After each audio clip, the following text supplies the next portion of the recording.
Hi, everybody. This is Mr. Caden Head.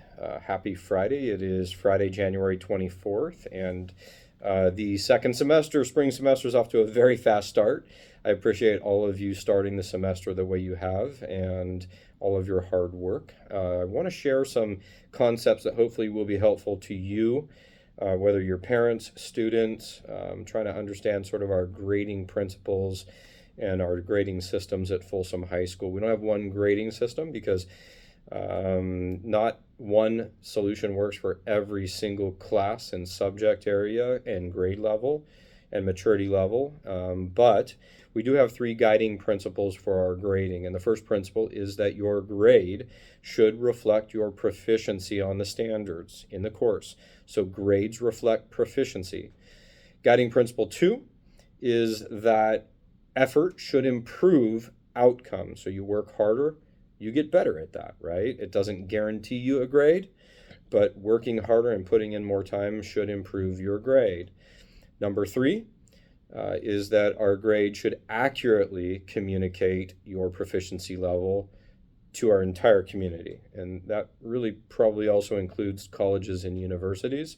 So we want those to be accurate reflections and reporting of your proficiency at that time. So whether that's a progress grade or a semester grade at that time, it should accurately reflect and report your proficiency level. So those are our three principles. Grades reflect proficiency, effort improves outcome, does not mean a specific result. And number three, again, is that grades should accurately communicate proficiency levels. Two other terms that you're going to hear a lot, and I hear you starting to use them, which is wonderful. One is formative. So when we have assignments or tasks that are formative, those are practice. That's kind of like football practice on a Wednesday. You are getting ready for Friday, but it doesn't really count. It is to get you ready to perform on the big assessment that reflects your proficiency at that time, and we call those that are higher stakes summative. So formative assessments are typically low stakes to no stakes, where it's okay for you to make mistakes and errors, to learn from that so you get ready for the summative. And that summative typically are unit tests, certainly final exams, etc. Big projects, presentations, those kinds of things that are big measuring sticks of your proficiency at that time. And the formative gives you opportunity to practice and be okay with making mistakes and not being penalized for that as you get ready for the summative. So I wanted to make sure I share those concepts with you, our guiding principles of grading, the concept of formative assessment that we use in formative work, and the concept of summative assessments or higher stake assessments, and how that helps us make sure we meet those principles of grading, that grades reflect proficiency.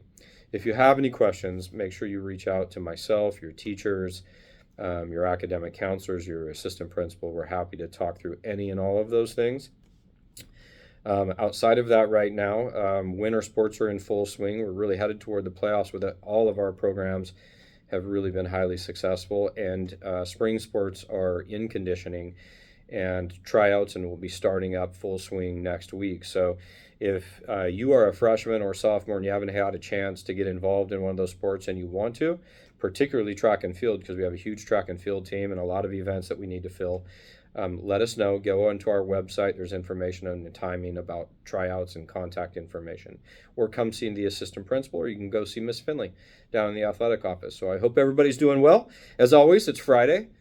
Read a book without pictures. Have a passion for something positive. Take time this weekend. Tell your family you love them. Our key word, as always, is balance. Have a great weekend.